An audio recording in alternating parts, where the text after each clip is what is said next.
અમદાવાદ પૂર્વ લોકસભા બેઠકના ભાજપ ઉમેદવાર હસમુખ પટેલના મધ્યસ્થ કાર્યાલયનું સીએમ વિજય રૂપાણીના હસ્તે ઉદ્ઘાટન કરાયું। બાદમાં બાપુનગર 4 રસ્તે યોજાયેલી જાહેર સભામાં રૂપાણીએ કોંગ્રેસ પર પ્રહાર કર્યા અને કહ્યું કે કોંગ્રેસ આવશે તો ભ્રષ્ટાચાર, ગરીબી અને બેકારી લાવશે। પાટણના રાધનપુર ખાતે ભાજપના ઉમેદવારને જીતાડવા માટે રાજ્યના મુખ્યપ્રધાન વિજય રૂપાણીએ ચૂંટણી સભા સંબોધી। રાધનપુર ખાતે ભાજપની ચૂંટણી સભામાં સીએમ રૂપાણીએ કોંગ્રેસ પર પ્રહાર કર્યા અને ભાજપ સરકારની સિદ્ધિઓ ગણાવી। વડોદરાના વાઘોડિયાના ધારાસભ્યના વિવાદિત નિવેદનને લઈને મુખ્યપ્રધાન વિજય રૂપાણીએ સ્પષ્ટતા કરી। સીએમ રૂપાણી આ વાતથી અજાણ હોવાનું જણાવ્યું। વધુમાં તેમણે કહ્યું કે મેં છાપામાં વાંચ્યું છે, પરંતુ શું બોલ્યા છે તે મને ખબર નથી। મહેસાણામાં મુખ્યપ્રધાન વિજય રૂપાણીએ વડનગરના ડિવાઇન હોમ્સ ગ્રાઉન્ડ ખાતે જાહેર સભાને સંબોધન કર્યું। મહેસાણા લોકસભા અને ઊંઝા વિધાનસભા મતવિસ્તારના પ્રચાર અંતર્ગત આ સભા યોજી પ્રચાર કર્યો। અમદાવાદમાં ગુજરાત કોંગ્રેસ દ્વારા પ્રચાર સાહિત્યનું વિતરણ કરવામાં આવ્યું। લોકસભા અને વિધાનસભાના ઉમેદવારો સુધી આ સાહિત્યને પહોંચાડવામાં આવી રહ્યું છે। પ્રચાર સાહિત્યમાં ચૂંટણી ઢંઢેરાના મુદ્દાઓનો સમાવેશ કરાયો છે। મહિલા અને યુવાનોને આકર્ષવા ખાસ સાહિત્ય તૈયાર કરાયું। તો ચૂંટણી પ્રચારના સાહિત્ય અંગે કોંગ્રેસના પ્રવક્તા મનીષ દોશીએ નિવેદન આપ્યું। તેમણે કહ્યું કે પ્રસાર માટે ઇકો ફ્રેન્ડલી મટીરીયલનો ઉપયોગ કરવાનું નક્કી કરાયું છે। તમામ સાહિત્ય 26 લોકસભાની બેઠકમાં મોકલવામાં આવ્યું છે। ગુજરાતમાં 23મી એપ્રિલે લોકસભાની ચૂંટણી છે, ત્યારે અમદાવાદ પશ્ચિમમાં ઉમેદવાર કિરીટ સોલંકીએ સાયકલ પર વાસણા અને પાલડીમાં પ્રચાર કર્યો। તેમના મુજબ આ વખતે 350થી વધુ બેઠકો પર ભાજપ જીતશે અને આ વખતે ચૂંટણીની લડાઈ રાષ્ટ્રવાદ અને રાષ્ટ્ર વિરોધી તાકાત વચ્ચે છે। જામનગર લોકસભા બેઠકથી ભાજપના ઉમેદવાર પૂનમ માડમે બળદગાડામાં બેસી પ્રચાર શરૂ કર્યો। કાલાવાડના ખરડી ગામમાં રાજ્યપ્રધાન આરસી ફળદુ સહિત આગેવાનો સાથે બળદગાડામાં બેસી રોડ શો કર્યો અને વિકાસના કાર્યો આગળ ધપાવવાનું કહી લોકો પાસે મત માંગ્યા। લોકસભા ચૂંટણીમાં પ્રચાર માટે ઉમેદવારો નવા નુસ્ખા અપનાવી રહ્યા છે, ત્યારે પોરબંદર બેઠક પર કોંગ્રેસ ઉમેદવાર લલિત વસોયા તેમના ધર્મપત્ની સાથે પ્રચારમાં ગયા। મહિલા મતદારોને મનાવવા વસોયાના પતિ ઘરે ઘરે જઈને લલિત વસોયાને જીતાડવા માટે પ્રચાર કરી રહ્યા છે।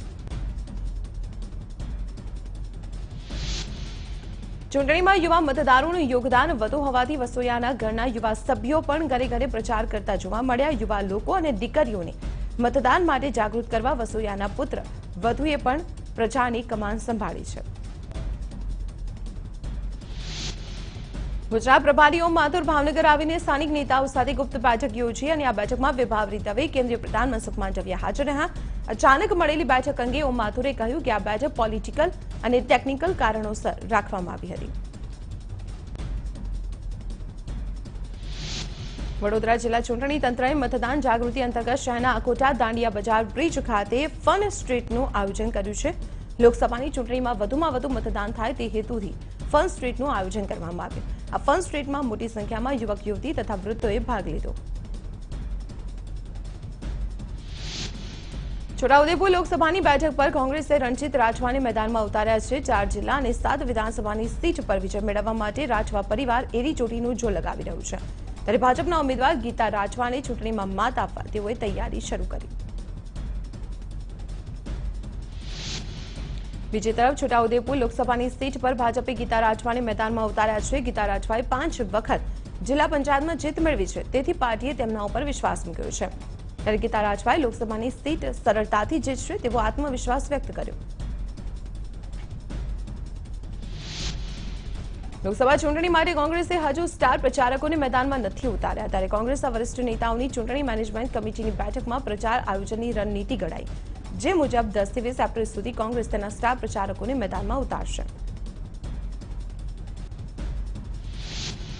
ભાજપે લોકસભા ચૂંટણીનો પ્રચાર કરવા જાદુગરોની ટીમ તૈયાર કરી છે, જે તમામ 26 બેઠકો પર ફરીને ગામડાઓમાં જાદુ બતાવશે અને ભીડ ભેગી કરી પ્રચાર કરવાનો પ્લાન બનાવ્યો। મહત્વનું છે કે વિધાનસભા ચૂંટણીમાં પણ ભાજપે જાદુગરોનો સહારો લીધો હતો।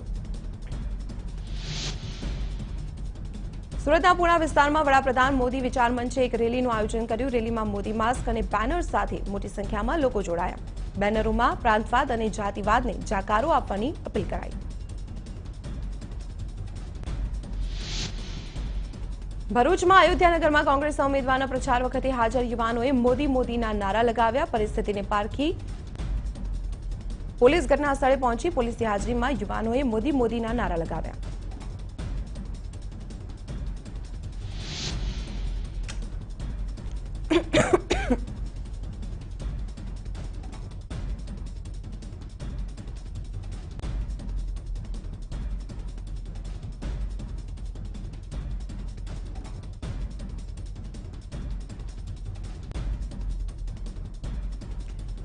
કોંગ્રેસના પૂર્વ ધારાસભ્ય જોધાજી ઠાકોર અને મુખ્યપ્રધાન રૂપાણી વચ્ચે હારીજની એક હોટલમાં ગુપ્ત બેઠક મળી. મુખ્યપ્રધાન રૂપાણી સાથે બેઠક પહેલાના સીસીટીવી સામે આવ્યા. કોંગ્રેસથી જોધાજી ઠાકોર નારાજ હોવાની ચર્ચા વહેતી થતા હવે જોધાજી ભાજપમાં જોડાય તેવી ચર્ચા છે.